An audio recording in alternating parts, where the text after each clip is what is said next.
Welcome back to Impact Analysis. Each week, we break down a real-time event that leaders need to understand, not just from the what's happening approach, but also from what to do about it. What's the practical application? My name is Jerome Ryan, co-hosting along with Mike Janko. Mike, tell us a little bit about what's on tap for this week.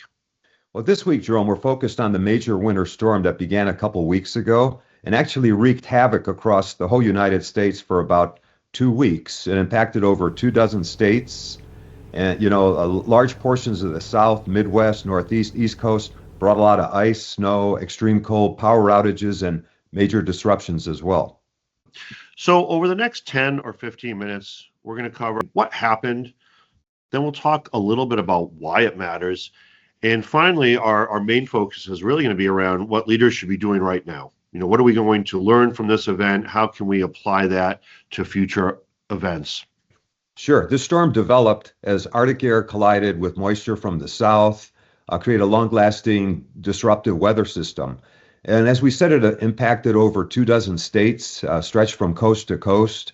In many areas, it was not just the snow, it was freezing, rain and ice, and it's really damaging winter weather for our entire infrastructure. Yeah, and I think it's interesting because we look at this as a snowstorm, but it had a lot of other impacts: freezing rain, the ice, things that really started to damage our infrastructure. You think about 1 million people without power at the height of the storm. Hundreds of thousands of homes and businesses lost power.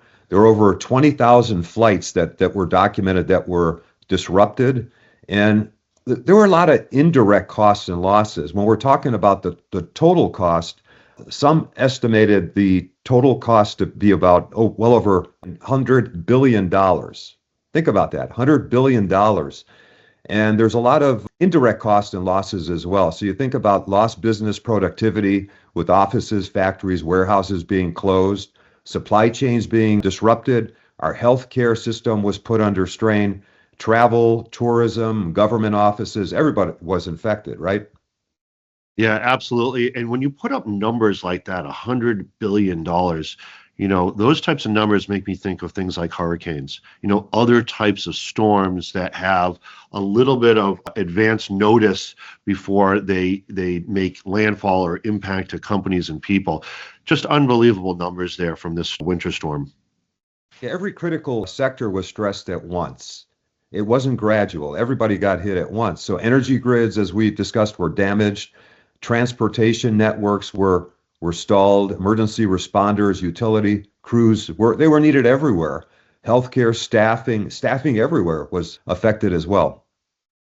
Yeah, I agree. It really was sort of that multifaceted impact, right? Where it impacted companies, people, supply chains, critical infrastructure, and more. And, the storm did come in waves. Some were still responding and there's still recovery underway. So this might be a good time for us to kind of reflect a bit, Jerome, and think about what we could have done in advance or what many did do in advance to get better prepared, right? Yeah, I think, what we can do here is when I look at these types of events that have a short or a couple days of lead up time, I often look at them and I say to myself, what should we be doing before, during, and after an event? Not all incidents have that advance notice. Earthquakes being a good example of one that sort of just, you have very little or no advance notice. But storms, hurricanes, tornadoes, they sometimes have a little bit of advance notice here. So when I look at what we can do before an event, and this is really where the tactical executive learnings can come from.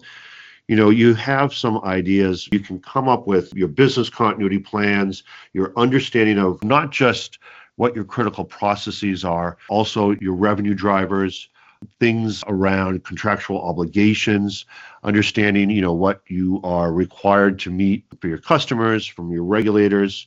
Also looking at things like your threat and vulnerability assessments, really understanding the lay of the land around what are those likely impacts, what the durations might look like, and start to build some plans around them. And a lot of organizations make the statement that we're all about our people first. So here's a good opportunity to kind of prove that. And uh, getting the messages out to your associates, to your people, with the ability, many people can work remote, right? And those that can't, to have adjustments to schedules, to take a look in advance, what are really your critical products, your critical steps you need to be taking, and make adjustments to it. Know that for a couple days or a week or however long it may take, and usually it's just even less than a day or a day or two, make some adjustments now or in advance so that your people aren't feeling stressed that I'm not going to be able to deal with this. I can't deal with this at home and at work. And make sure you communicate that. So the communications part, I think, is a critical aspect that we should talk about for a minute as well. Do you have a method in place to get a common message out to everybody in advance? Keep them updated from the time that you're doing your preparedness to the execution to closure to lessons learned as well, right?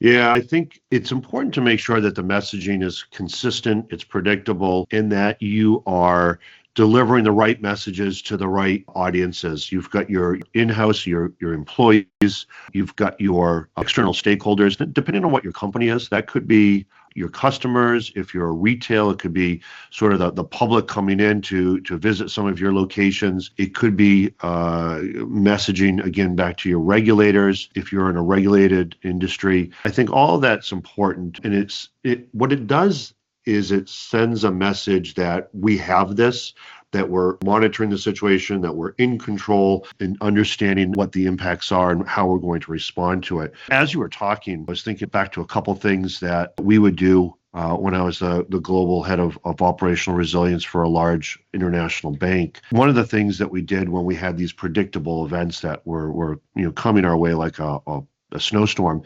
is for those employees that couldn't work from home, those that were in operations that dealt with, cash release, cash movements, wire transfers, trading operations. I'm talking a little bit before COVID and when, we made that major shift to working from home. But in those days, we would actually put people up at hotels. We put them up at hotels that were within walking distance to the office. We had prearranged contracts with those hotels, so we knew those rooms would be available if we needed them during these storms. And that helped make sure that we could continue those critical operations for those employees and that they were in a safe environment. The other thing that I was thinking about, it was one of my favorite parts of business continuity planning, and that's, putting together those materials that were helpful for the family planning, making sure that employees could have easy access to authoritative resources. In the U.S. we have FEMA and U.S. government resources that help people put together plans to make sure that their family is safe and have knowledge that they need to make it through any type of disruption. So we would incorporate that into our business continuity planning and in our intranet web portal information. And that really allowed employees to know what they needed for at work, but also what they could implement at home to make sure that they were keeping their entire family safe. Think about what you just brought up. These are great points, Jerome. And whether it's putting people up remotely, employee assistance programs as well, which, after the fact, all these things require a lot of pre-planning, a lot of approvals. I worked for a major global manufacturer, and depending on the level of impact to your business and your people, more levels of approvals were needed, right?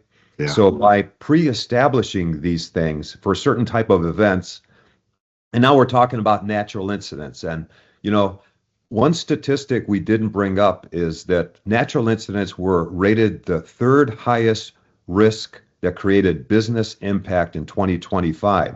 So knowing natural incidents, the other ones, by the way, were cyber and impact of supply chain and geopolitical were kind of tied together. But for potential steps to take to support your associates and support the business that are outside the norm, pre-planning is so critical. Approvals, things that cost money.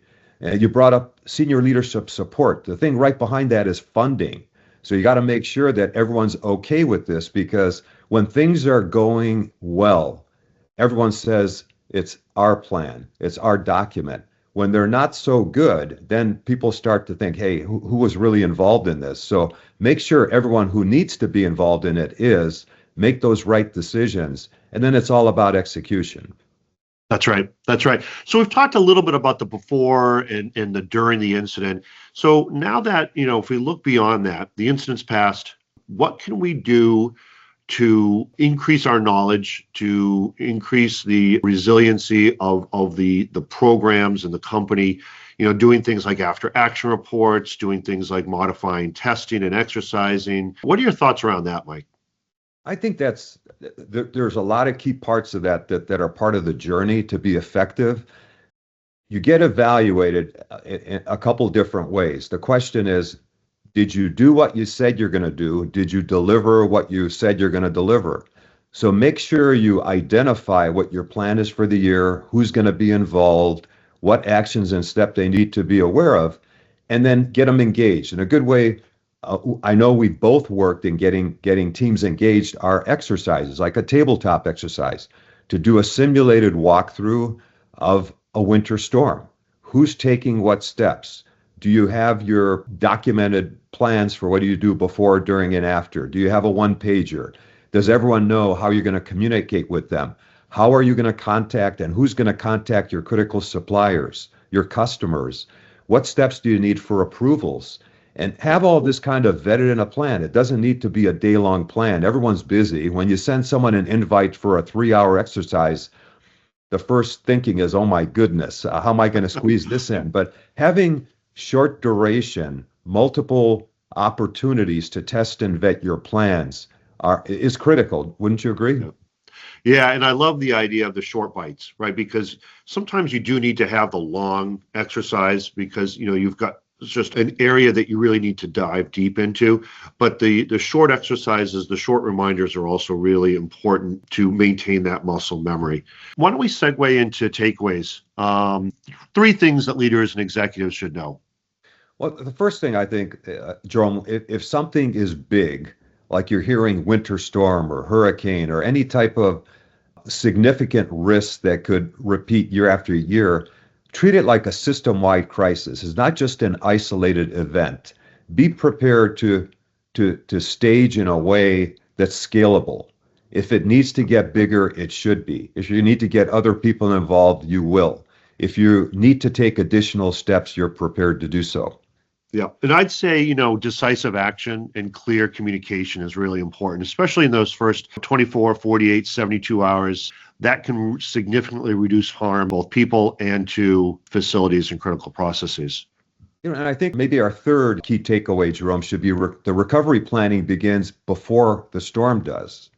All right. And many times you have the same people, the same associates, the same leaders involved, no matter what the event or crisis is going to be.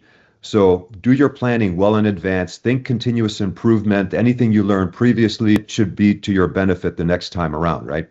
Absolutely. Well, I think that's all the time we have for today. Again, I'm Jerome Ryan, joined by Mike Janko. Thanks for joining us for Impact Analysis. If you found this helpful, please go ahead and subscribe. Also, leave some comments. Mike and I will be monitoring them. If you have questions that you'd like us to address or other topics that you think would make for a good video, we'd love to hear from you. And so we'll be right back next week with another real-time breakdown of what's happening, why it matters, and what leaders should do about it. And think about that. The only thing harder than being resilient is explaining why you aren't.